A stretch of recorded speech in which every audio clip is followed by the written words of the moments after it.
राष्ट्रपति निर्वाचन फागुन 25 गते र चैत 3 गते उपराष्ट्रपति निर्वाचन गर्ने आयोगको घोषणा। आफूलाई चुनौती नदिने व्यक्ति शीतल निवास पुर्याउने प्रधानमन्त्री दाहालको योजना। गृह मन्त्रालय नपाए सरकारबाट बाहिरिने राष्ट्रिय स्वतन्त्र पार्टीको चेतावनी। गृह आफैले राखेर अन्य मन्त्रालय रासोपालाई दिने प्रधानमन्त्रीको योजना। सर्वोच्च अदालत सहित थुप्रै अदालत कायम मुकायमको भरमा चल्दै दीर्घकालीन असर पर्ने भएकाले तत्काल नियुक्ति प्रक्रिया अघि बढाउन सरकारवालाको माग। पाकिस्तानको पेशावर सहरस्थित मस्जिदमा भएको विस्फोटमा परि कम्तीमा 59 जनाको मृत्यु, 157 भन्दा बढी व्यक्ति घाइते।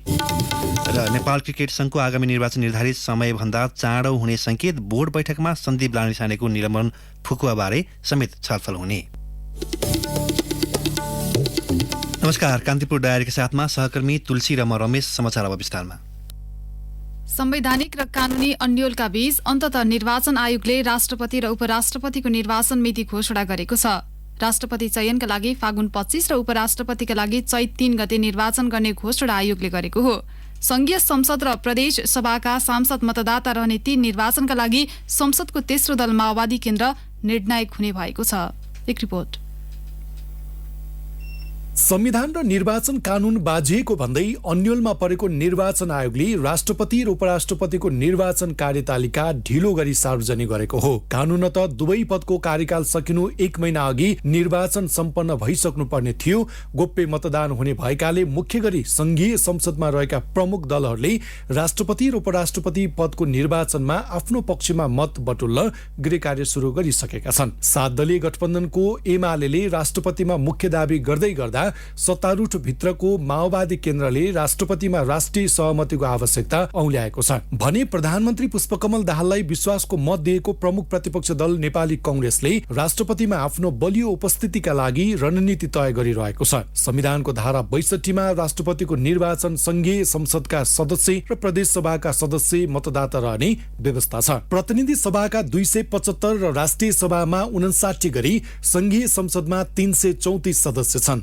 अहिले प्रतिनिधि सभामा 2 र राष्ट्रिय सभामा 1 सिट रिक्त छ। कांग्रेसका सांसद टेक बहादुर गुरुङ निलम्बनमा परेका छन् भने राष्ट्रिय स्वतन्त्र पार्टीका रवि लामिछाने नागरिकता खारेजीमा पर्दा सांसद पद पनि खारेजी भएको छ। राष्ट्रिय सभाका खिमलाल भट्टराईले राजीनामा दिँदा 1 सिट रिक्त छ। राष्ट्रिय सभाको रिक्त पदका लागि आगामी माघ 25 गते मतदान हुँदैछ। त्यस्तै 7 वटै प्रदेशमा गरी कुल 550 प्रदेश सभा सदस्य छन्। संघीय संसद र प्रदेशको कुल 881 मतदाता रहेको छ। धारा 62 मै रहेको थप व्यवस्था अनुसार संसदका सदस्य र प्रदेशका सदस्यको मतभार संघीय कानून बमोजिम फरक हुने व्यवस्था छ। गत असोज 22 मा संसदबाट पारित र असोज 27 मा राष्ट्रपतिबाट प्रमाणित भएको राष्ट्रपति तथा उपराष्ट्रपतिको निर्वाचन सम्बन्धमा व्यवस्था गर्न बनेको विधेयकमा संघीय संसद र प्रदेश सभाका सांसदको मतभार क्रमशः 79 र 48 रहेको छ।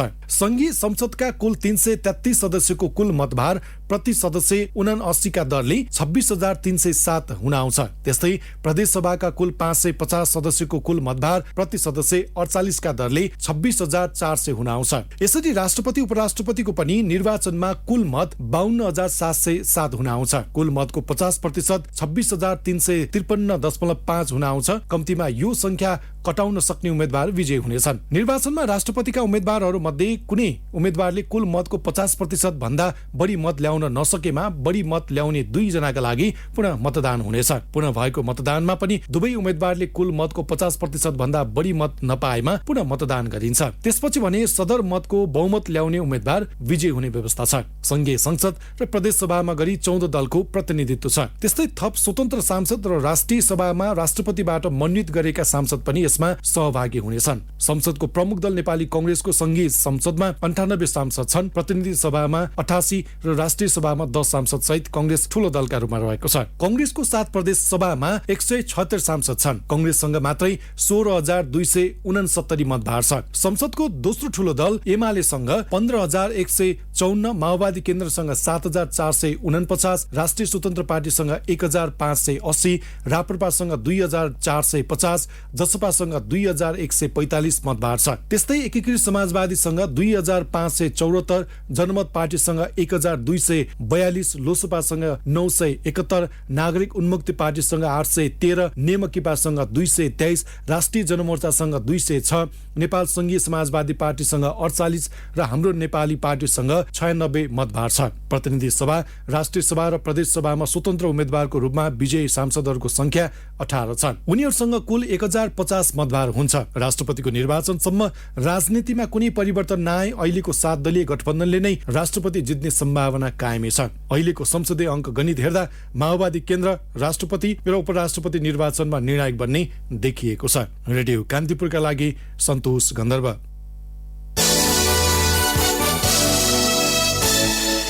प्रधानमन्त्री एवं माओवादी अध्यक्ष पुष्पकमल दाहालले आफूलाई चुनौती नदिने व्यक्तिलाई राष्ट्रपतिका रूपमा शीतल निवास पुर्याउन चाहनु भएको छ। पूर्व राष्ट्रपति रामवरण यादव र वर्तमान राष्ट्रपति विद्यादेवी भण्डारीले कार्यकारी प्रमुखको निर्णयलाई चुनौती दिँदा राजनीतिक एवं संवैधानिक जटिलता पैदा भएको निष्कर्षमा पुगेका दाहाल संवैधानिक दायरामा रहने राष्ट्रपतिको पक्षमा हुनुहुन्छ। यसैका लागि उहाँले राष्ट्रिय सहमतिबाट राष्ट्रपति चयनमा जोड दिइरहनु भएको छ। माओवादी नेताका अनुसार प्रधान सेनापति प्रकरणमा तत्कालीन राष्ट्रपति यादवले चुनौती दिएपछि सरकारबाट बाहिरिनु परेको र शेरबहादुर देउवा नेतृत्वको सरकारले पठाएको नागरिकता सम्बन्धी विधेयक राष्ट्रपति भण्डारीले रोकेकाले दाहाल भावी राष्ट्रपतिबारे सतर्क देखिनु भएको हो। माओवादी उपमहासचिव गिरिराज मणि पोखरेलले भन्नुभयो, हामीले 2वटा राष्ट्रपति भोग्यौं, सरकार नै छोड्नु परेको र राष्ट्रपतिका कदम विरुद्ध सडकमा जानु परेका अनुभव छन्। त्यसकारण संविधानको रक्षा गर्ने राष्ट्रपति खोजी भन्ने हो। संसदलाई पनि 5 वर्ष चलाउनु पर्यो। त्यसकारण राष्ट्रिय सहमति भयो भने मिलेर काम गर्ने वातावरण हुने उहाँले बताउनुभयो। पार्टीप्रति अति उत्तरदायी व्यक्ति हुँदा राष्ट्रपतिले संविधानको दायरा मिच्ने सम्भावना रहने भन्दै दाहालले व्यक्ति छनौटमा सतर्कता अपनाउनु पर्ने विश्लेषण पार्टी नेताहरूलाई सुनाउनु भएको छ। तत्कालीन प्रधानमन्त्री केपी शर्मा ओलीले सिफारिस गरेका संसद विघटनको अध्यादेशसम्म स्वीकार गरे पनि राष्ट्रपति भण्डारीले देउवा सरकारले सिफारिस गरेको नागरिकता विधेयक रोक्नु भएको थियो। भण्डारीले ओली प्रधानमन्त्री हुँदा एउटा र देउवा हुँदा अर्को भूमिका निर्वाह गरेको तत्कालीन 5 दलीय गठबन्धनका नेताहरूले आरोप लगाएका थिए। संवैधानिक मर्यादा ख्याल गर्दै तटस्थ भूमिका निर्वाह गर्न सक्ने दलभित्रको वा बाहिरको व्यक्ति राष्ट्रपति हुँदा बालवटा र शीतल निवास बीच टकराव हुने प्रधानमन्त्री दाहालको बुझाइ छ। निकट नेताका अनुसार सबै संवैधानिक पदमा वामपन्थी मात्र नहुन् भन्ने अन्तर्राष्ट्रिय शक्ति केन्द्रको चासो सम्बन्धमा समेत प्रधानमन्त्री दाहालले ध्यान दिनुभएको छ।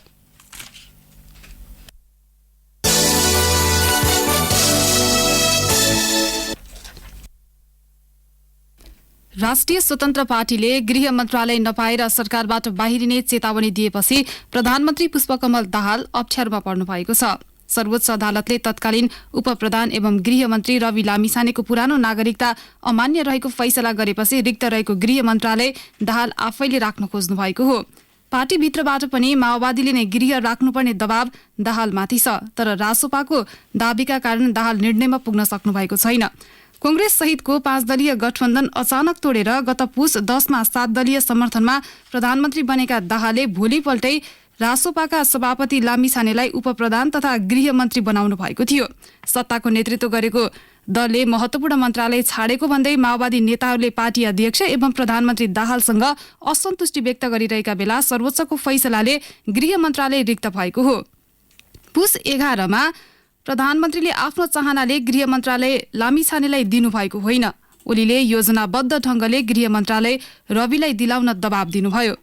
माओवादीका एक नेताले भने उनका अनुसार मन्त्रालय बाँडफाँडको सुरुकै बैठकमा ओलीले उपप्रधान तथा गृहमन्त्री लामिछानेलाई दिने बताएका थिए। त्यतिबेला ओलीबाट त्यस्तो प्रस्ताव आउला भन्ने अनुमान दाहालले गर्नुभएको थिएन। ती नेताले भने त्यसबेला जसरी पनि बहुमत पुर्याउनु पर्ने अवस्था थियो, अब त्यो बाध्यता छैन। पुरानो गठबन्धनका कांग्रेस, एकीकृत समाजवादी र लोकतान्त्रिक समाजवादी पार्टीले समेत पुस 26 मा विश्वासको मत दिएपछि दाहाल त्यसको 2 साता अघि जस्तो दबावमा हुनुहुन्न। तर संसदमा 19 सिट रहेको रासोपा सत्ताबाट बाहिरिए अर्को चुनौती थपिने जोखिम भनिरहेको छ। एमाले अध्यक्ष ओलीले गृह मन्त्रालय रासोपालाई दिन दाहाललाई दबाब दिएको बालुवाटार स्रोतले जनाएको छ। माओवादीका महासचिव देव गुरुङले भने सरकार निर्माणका बेला गठबन्धनमा भएको निर्णय सर्वोच्चको फैसलापछि पुनर्विचार गर्नुपर्ने स्थिति रहेको बताउनु भएको छ। रासोपाका सभापति लामिछाने निकट केन्द्रीय सदस्य दीपक बोहराले भने पुस 11कै सहमति अनुसार उपप्रधान सहित गृह मन्त्रालय आफ्नो पार्टीले पाएको र अहिले पनि त्यसबाट दायाँ बायाँ गर्न नमिल्ने बताउनुभयो। उहाँले भन्नुभयो, गृह मन्त्रालय नभए हामी सरकारबाट बाहिरिन्छौं। सरकार निर्माण गर्ने बेला गठबन्धनमा भएको सहमतिका विषयमा प्रधानमन्त्री ज्यूसँग सभापतिले कुरा गरिसक्नु भएको छ। प्रधानमन्त्री दाहालले भने गृह आफैले राखेर अरू मन्त्रालय दिन सकिने संकेत लामिछानेलाई दिएका छन्।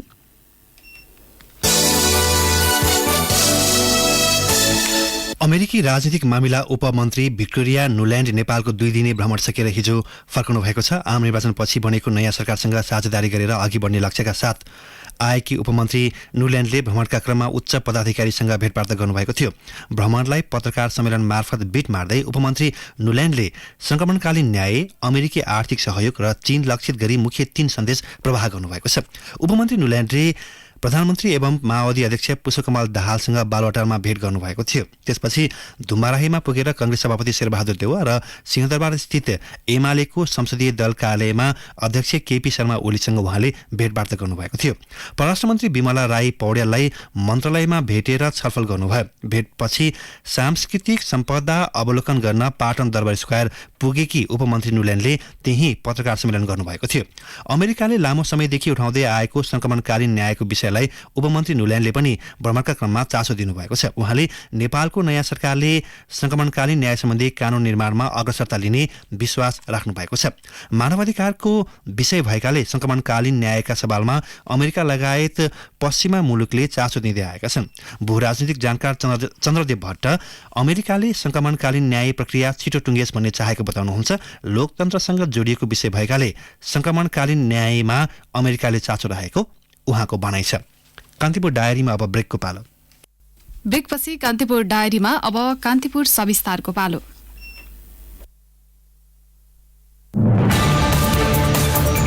कान्तिपुर सविस्तार। सर्वोच्च अदालत सहितका मुलुकका थुप्रै अदालत अहिले कायम मुकायमको भरमा चलिरहेका छन्। सर्वोच्च अदालत कायम मुकायम प्रधान न्यायाधीशको भरमा चलेको 1 वर्ष पूरा भइसकेको छ। 2078 फागुन 1 गते तत्कालीन प्रधान न्यायाधीश चोलेन्द्र शमशेर राणा विरुद्ध संसदमा महाभियोग प्रस्ताव दर्ता भएपछि अदालत कायम मुकायमको नेतृत्वमा चलिरहेको हो। त्यस्तै उच्च अदालत र जिल्ला अदालतमा न्यायाधीश नियुक्ति प्रक्रिया अघि बढ्न सकेको छैन। न्यायिक क्षेत्रका सरोकारवालाहरूले न्यायपालिका तदर्थवादमा चल्दा यसले दूरगामी असर पार्न सक्ने भन्दै तत्काल न्यायाधीश नियुक्ति प्रक्रिया थाल्न सुझाव दिएका छन्। संविधान अनुसार सर्वोच्च अदालतको प्रधान न्यायाधीशका लागि संवैधानिक परिषदको बैठकले सिफारिस गर्नुपर्ने हुन्छ। संविधानको धारा 284 ले संवैधानिक परिषद सम्बन्धी व्यवस्था गरेको छ। सोही धाराको उपधारा 3 मा परिषदले प्रधान न्यायाधीश वा संवैधानिक निकायका कुनै प्रमुख वा पदाधिकारीको पद रिक्त हुनु 1 महिना अगावै नियुक्तिका लागि सिफारिस गर्नुपर्ने व्यवस्था गरेको छ। महाभियोगको विवाद नसुल्झिँदै चोलेन्द्र शमशेर राणा अवकाशमा गएपछि हरिकृष्ण कार्कीलाई प्रधान न्यायाधीश बनाउन संवैधानिक परिषदबाट सिफारिस हुनुपर्ने थियो। तर राणा विरुद्धको महाभियोगको प्रस्तावको विवाद, प्रतिनिधि सभा र प्रदेश सभाको निर्वाचनका कारण पनि परिषदको बैठक समयमै बस्न नसक्दा कार्कीको नाम प्रधान न्यायाधीशमा सिफारिस हुन सकेन। मंसिर 4 को निर्वाचनपछि माओवादी केन्द्रका अध्यक्ष पुष्पकमल दाहालको नेतृत्वमा सरकार निर्माण भएपछि संवैधानिक परिषदले पूर्णता पाएको अवस्थामा बैठक बस्न सक्ने भए पनि नियुक्तिको सिफारिस गर्ने कानूनको अभाव देखिएको छ। संवैधानिक परिषद गठन भइसकेको अवस्थामा वर्तमान सरकारले प्रधान न्यायाधीश नियुक्तिको सिफारिसमा ढिलाइ गर्न नहुने पूर्व न्यायाधीशहरूको तर्क छ। संविधानले कार्यकारिणीको अधिकार सरकारलाई दिएकाले पनि कसैको दबावमा नपरी प्रधानमन्त्री दाहालले रिक्त प्रधान न्यायाधीश नियुक्तिको सिफारिस गर्ने प्रक्रियामा अघि बढ्नुको विकल्प नरहेको सर्वोच्च अदालतका पूर्व न्यायाधीश बलराम केसी बताउँछन्। उनले भने, अहिले त मलाई के शंका लाग्छ भने तपाईँको नेपालमा कुन चाहिँ प्रधानमन्त्री हो पनि शंकाजनक अवस्था छ। फेरि त्यो संसारमा कहीँ पनि तपाईँको अमेरिकाको राष्ट्रपति 4 वर्षपछि व्हाइट हाउसमा फर्केर जाँदैन। इन्डियामा पनि तपाईँको इन्डियाको प्रधानमन्त्री एकचोटि पद मुक्त भइसके फेरि त्यो जाँदैन। हाम्रो केपी ओली चाहिँ लुरु त्यहाँ प्रधानमन्त्री कार्यालयमा पुग्नुहुन्छ। अनि एउटा डिफ्याक्टो डिजोरे कुन प्रधान त्यो पनि थाहा छैन। त्यसकारण पुष्पकमल दाहालले के भन्नुपर्छ भनेदेखि ओलीलाई तपाईँ मलाई डिस्टर्ब नआउनुहोस्, मलाई काम गर्न दिनुहोस् भनेर भन्नुपर्ने नम्बर 1। दोस्रो उहाँले के गर्नुपर्छ भनेदेखि मेरो त देशलाई सुचारू सञ्चालन गर्ने मेरो काम हो। मुद्दा फैसला गर्ने काम सर्वोच्च साथ हो, त्यसको प्रधान न्यायाधीश लामो समयदेखि कामु छ। त्यसकारण सबभन्दा पहिला म यो काम गर्छु भने उहाँले बसाल्नुपर्छ। संवैधानिक परिषद गठन भइसकेको छ। त्यसकारण यो चाहिँ प्रधानमन्त्रीले आफैको अग्रसरतामा यसलाई अगाडि बढाउनुहुन्छ। कानुनले र संविधानले मिल्छ र सुनवाईलाई पठाइदिनुपर्छ। कामुको नेतृत्वमा चलेको सर्वोच्च अदालतमा अन्य 4 न्यायाधीशको पद समेत रिक्त रहेको छ। सर्वोच्च अदालतको नेतृत्व 1 वर्षदेखि कायम मुकायम प्रधान न्यायाधीशले गरिरहँदा देशभरका 7 उच्च अदालत मध्ये 6वटा अदालत कामु मुख्य न्यायाधीशको भरमा चलिरहेका छन्। न्याय परिषद सचिवालयका अनुसार उच्च अदालत दिपायल बाहेक अन्य उच्च अदालत पाटन, विराटनगर, जनकपुर, पोखरा, तुलसीपुर र सुर्खेतमा कामु मुख्य न्यायाधीशले नेतृत्व गरिरहेका छन्। उच्च अदालत दिपायलमा निरपधोज निरौलाले मुख्य न्यायाधीशको जिम्मेवारी सम्हालिरहँदा पाटनमा महेश प्रसाद पुरा सैनी, विराटनगरमा सत्यमोहन जोशी थारू, जनकपुरमा गुणराज ढुङ्गेल, पोखरामा डिलीराज आचार्य, तुलसीपुरमा गोपाल भट्टराई र सुर्खेतमा माधव प्रसाद पोखरेलले कामु मुख्य न्यायाधीशको जिम्मेवारी वहन गरिरहेका छन्। न्याय परिषद सचिवालयका अनुसार देशभरका 18 उच्च अदालतमा मुख्य न्यायाधीश सहित 39 न्यायाधीशको पद रिक्त रहँदा जिल्ला अदालतमा 32 न्यायाधीशको पद खाली छ। नेपालको संविधानको धारा 153 को उपधारा 1 ले न्याय परिषदमा प्रधान न्यायाधीश अध्यक्ष, संघीय कानून तथा न्याय मन्त्री सदस्य, सर्वोच्च अदालतका वरिष्ठ न्यायाधीश 1 जना, राष्ट्रपतिले प्रधानमन्त्रीको सिफारिसमा नियुक्त गरेको 1 जना कानूनविद र नेपाल बार एसोसिएसनको सिफारिसमा राष्ट्रपतिद्वारा नियुक्त कम्तीमा 20 वर्षको अनुभव प्राप्त वरिष्ठ अधिवक्ता वा अधिवक्ता रहने व्यवस्था छ। यसअघि कानून मन्त्रीको अभावमा लामो समयदेखि न्याय परिषदको बैठक बस्न नसकेको अवस्थामा न्यायाधीश नियुक्ति काम कारबाहीमा प्रभाव परेको भए पनि दाहाल नेतृत्वको सरकारले कानून न्याय तथा संसदीय मामिला मन्त्रीमा ध्रुव बहादुर प्रधानलाई नियुक्त गरेपछि अब प्रक्रिया अघि बढ्ने देखिएको छ। न्याय परिषदका प्रवक्ता मानबहादुर कार्कीले भने उच्च अदालतका न्यायाधीश मुख्य न्यायाधीशको नियुक्तिका लागि भनेर अब परिषदले सर्ट लिस्टिङ गरेर राखेको छ। परिषदको बैठक बसिसकेपछि त्यसलाई चाहिँ अब छलफल गरेर अगाडि बढाउँछ होला भन्ने अनुमान छ। अलि अगाडिसम्म त कानून मन्त्री पनि हुनुहुन्थेन, अब परिषदका अरू सदस्यहरू पनि फुलफिल नभएको अवस्था थियो। अहिले त अब कम्प्लिट बढी छ, अब गर्ला चाँडै। संविधानको धारा 136 ले सर्वोच्च अदालत र माथतका अदालत, विशिष्टकृत अदालत वा अन्य न्यायिक निकायहरूको न्याय प्रशासनलाई प्रभावकारी बनाउने अन्तिम जिम्मेवारी प्रधान न्यायाधीशको हुनेछ भनिएको छ। पछिल्ला समय न्याय परिषदले समेत प्रभावकारी काम गर्न नसकेको भन्दै जनगुनासो बढिरहँदा कायम मुकायम प्रधान न्यायाधीश कार्कीलाई संविधानले दिएको अधिकारको प्रयोग गरेर अघि बढ्न सुझाव पूर्व न्यायाधीश केसीको छ। उनी भन्छन्, योभन्दा अगाडि न्याय परिषद किन बिग्रियो भनेदेखि टाउकोले पुच्छर हड्लाउने ठाउँमा पुच्छरले टाउको हल्लाइदियो। अब हरिकृष्ण कार्कीले के पनि एउटा भन्नुपर्छ भनेदेखि नि न्याय परिषदले संविधानले मलाई अध्यक्षता दिएको छ, योभन्दा अगाडि उहाँले भन्नुपर्छ पुच्छरले टाउको हल्लाएर बिग्रियो। भरत उप्रेती, प्रकाश जस्ता मान्छेहरू त्यसै भए म त्यस्तो हुनु दिन्न। मेरो तपाईँहरू कन्फर्म गर्नुहोस् मलाई, म यसलाई सुधार गरेर देखाउँछु मेरो कार्यकालमा उहाँले भन्नुपर्छ। पहिला उहाँ कन्फर्म हुनु पर्यो, त्यसपछि तुरन्त न्याय परिषद बोलाउनु पर्यो। बोलाएर उहाँले के गर्नु पर्यो भनेदेखि संविधानको धारा 136 उहाँले पल्टाउनु पर्यो। सर्वाधिकार न्यायपालिकाको लागि चाहिँ प्रधान न्यायाधीशले दिएको छ। योभन्दा अगाडिको कसैले पनि त्यो 136 हेरेनन्, उनीहरू सब भागभण्डामा लागे। उहाँले यसलाई तोड्न सक्ने चाहिँ बाछा गर्नुपर्छ सुनवाईमा र त्यो गरेर देखाउनुपर्छ। जिल्ला अदालत, उच्च अदालतदेखि सर्वोच्च अदालतमा रहेका रिक्त पदहरूको नेतृत्व कामुले गरिरहे पनि अधिकारका हिसाबले काम कारबाहीमा तात्विक असर नपर्ने तर्क न्याय परिषदका प्रवक्ता कार्की गर्छन्। जनताहरूमा बुझाइ एउटा खालको हुन सक्छ, कन्फर्म प्रधान न्यायाधीश हुनु र काम प्रधान न्यायाधीश हुनुमा काम कारबाहीमा तात्विक असर केही पनि पर्दैन। अब काम गर्नलाई त अब अथोरिटी त्यही बराबरै हो। अब मान्छेले भन्दाखेरि चाहिँ कामको रहेछ त भन्नु बुझ्नु एउटा पाटो हो, तर काम गर्नलाई त काम कारबाहीमा केही पनि असर गर्दैन। नेपालमा बदलिदो राजनीतिक अवस्था र दलगत स्वार्थका कारण यस्ता कैयौं निकायहरू अहिले पनि नेतृत्वविहीन छन् वा कार्यवाहकको हैसियतमा चलिरहेका छन्। संविधानले प्रष्ट व्यवस्था गरे पनि विभिन्न कानूनी अडचन देखाउँदै सम्बन्धित निकाय मौन प्राय छन्। यस्तो अवस्थामा न्यायपालिकामा रिक्त रहेका पदमा नियुक्तिका लागि अविलम्ब सुरु गर्नुपर्ने देखिएको छ। त्यस्तै न्याय परिषदले पनि आफ्नो कार्य सम्पादनमा चुस्तता ल्याउन जरुरी देखिन्छ। रेडियो कान्तिपुरका लागि खिलनाथ ताजपुरिया। कान्तिपुर सविस्तार।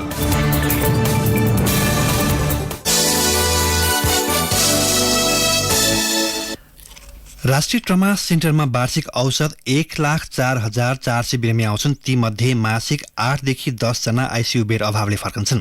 2071बाट सेवा सुरु गरेको ट्रमाको स्वीकृत बेड संख्या 200 हो, जसमा सामान्य 150, आइसियु 11, पोस्ट अप 7 र आकस्मिक 32 बेड छन्। रेफरल अस्पतालमा आइसियु अभावले बिरामीको ज्यान जाने जोखिम बढेपछि 2 वर्ष अघि 15वटा थप्ने योजना बनाइए पनि कार्यान्वयन भएको छैन। अस्पतालले सेवा सुविधा थप व्यवस्थित बनाउन गर्नुपर्ने O&M सर्वे पनि गरेको छैन। ट्रमाका अर्थोपेडिक्स विभाग प्रमुख प्राध्यापक डाक्टर विनोद शेरचन भन्नुहुन्छ, प्राय बुढाबुढी अपरेसन जोखिमपूर्ण हुन्छ। आइसियुमा बेड खाली भएन भने रद्द गर्नु बाहेक उपाय छैन।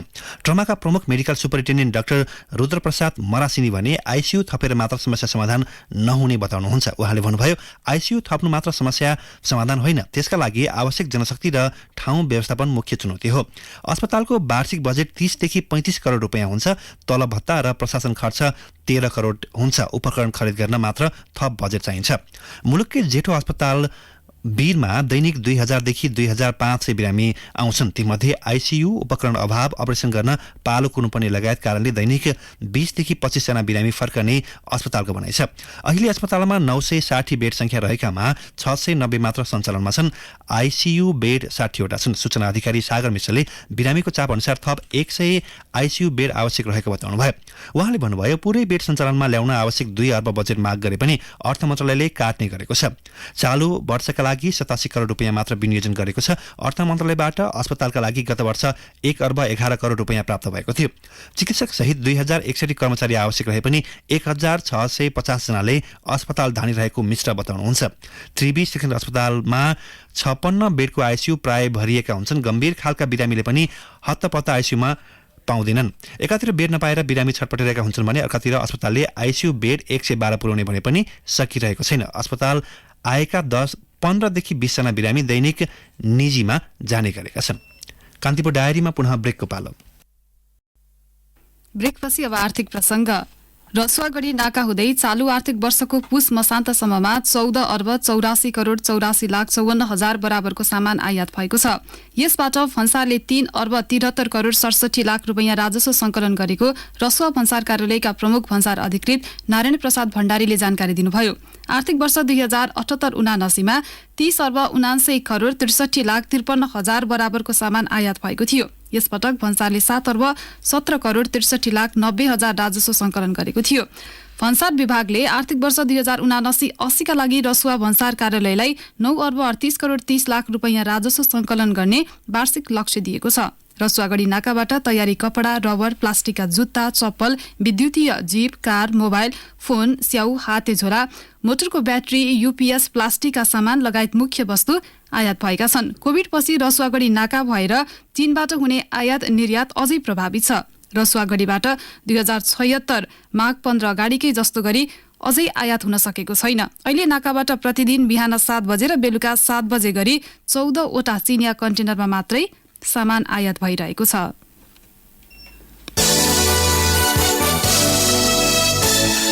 अब अन्तर्राष्ट्रिय प्रसङ्ग। पाकिस्तानको पेशावर शहरको एक मस्जिदमा भएको विस्फोटमा परि मृत्यु हुनेको संख्या 59 पुगेको छ। प्रहरी हेडक्वार्टर लक्षित गर्दै मस्जिदमा भएको सो आत्मघाती बम विस्फोटमा परि 157 व्यक्ति घाइते भएका छन्। सो मस्जिदमा 300 देखि 400 को संख्यामा प्रहरी अधिकारी प्रार्थनाका लागि गएका समय विस्फोट भएको बीबीसीले उल्लेख गरेको छ। मस्जिदमा उपासकहरूले खचाखच भरिएका बेला विस्फोट भएको र भवनको एक भाग ध्वस्त भएको अधिकारीहरूले जनाएका छन्। अहिलेसम्म कुनै पनि समूहले विस्फोटको जिम्मा लिएका छैनन्। त्यस्तै पाकिस्तानी प्रधानमन्त्री शेहबाज शरीफले आक्रमणको कडा निन्दा गर्नुभएको छ।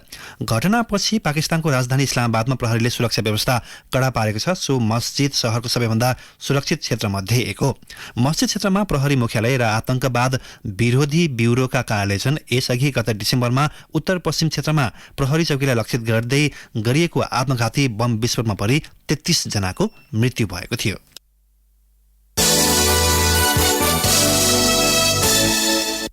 अब खेल प्रसङ्ग। नेपाल क्रिकेट संघ क्यानको आगामी निर्वाचन निर्धारित समयभन्दा चाँडै हुने सम्भावना देखिएको छ। पोखरामा आज हुन लागेको बोर्ड बैठकले यसबारे टुङ्गो लगाउनेछ। बैठकमा क्यानको साधारण सभासहित 17 बुँदामा छलफल हुँदैछ। निर्धारित तालिका अनुसार असोजमा चतुरबहादुर चन्द नेतृत्वको क्यानले 4 वर्ष कार्यकाल पूरा गर्दैछ। त्यसभन्दा 3 महिना अगाडि नै साधारण सभा बोलाएर क्यान नेतृत्व अर्ली इलेक्सनको तयारीमा देखिन्छ। बोर्ड बैठकका लागि प्रस्तुत गरिएको एजेन्डाको चौथो नम्बरमा क्यानको वार्षिक साधारण सभा र 7औं नम्बरमा विशेष साधारण सभा र निर्वाचन छ। त्यसका लागि बाँकी जिल्लाहरूको निर्वाचन, 7 प्रदेशको निर्वाचनको विषयमा बोर्ड बैठकले निर्णय गर्नेछ। संघको विधान संशोधन पनि एजेन्डाको रूपमा राखिएको छ। बैठकले गण्डकी प्रदेशका 2 जिल्लाको मान्यतालाई पनि टुङ्गो लगाउनेछ। मान्यता पाए पनि ती 2 जिल्ला आगामी साधारण सभामा पर्यवेक्षक सरह रहनेछन्। त्यस्तै राष्ट्रिय पुरुष तथा महिला खेलाडीको करारका सम्बन्धमा पनि बैठकले निर्णय गर्नेछ। पूर्व कप्तान सन्दीप लामिछानेमाथि क्यानले लगाएको निलम्बन फुकुवा सम्बन्धी पनि बोर्ड बैठकको एजेन्डा बनाइएको छ। उनले बलात्कारको आरोपमा अदालतबाट सफाई पाएका छैनन्, तर क्यानले उनको निलम्बन फुकुवा गरेर राष्ट्रिय टोलीमा फर्काउने हतारो गरिरहेको छ। फुकुवा गर्ने एजेन्डाप्रति क्यानको आलोचना हुँदै आएको छ। फौजदारी अभियोग र नैतिकताको विषयमा क्यान जस्तो संस्थाले आँखा चिम्लन नहुने तर्क गर्नेहरू पनि छन्।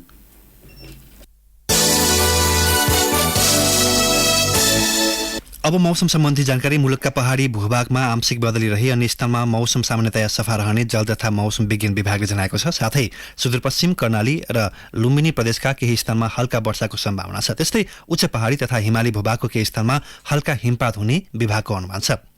काठमाडौँ उपत्यकाको न्यूनतम तापक्रम 7 डिग्री सेल्सियस मापन गरेको छ। अधिकतम तापक्रम 20 डिग्री सेल्सियस पुग्नेछ। सूर्योदय केही बेर अघि 6:51 भयो। सूर्यास्त भरे साँझ 5:43 हुनेछ। हवस् त यिनी प्रसङ्गसहित बिहान 6:30 बजेको कान्तिपुर डायरी ल्याइ सकिन्छ। हाम्रो अर्को बुलेटिन बिहान 8 बजे डेभलपमेन्ट एन्ड इकोनोमिक्स डायरी हुनेछ। अहिलेलाई सहकर्मी तुलसी र म रमेश बिदा हुन्छौँ। नमस्कार।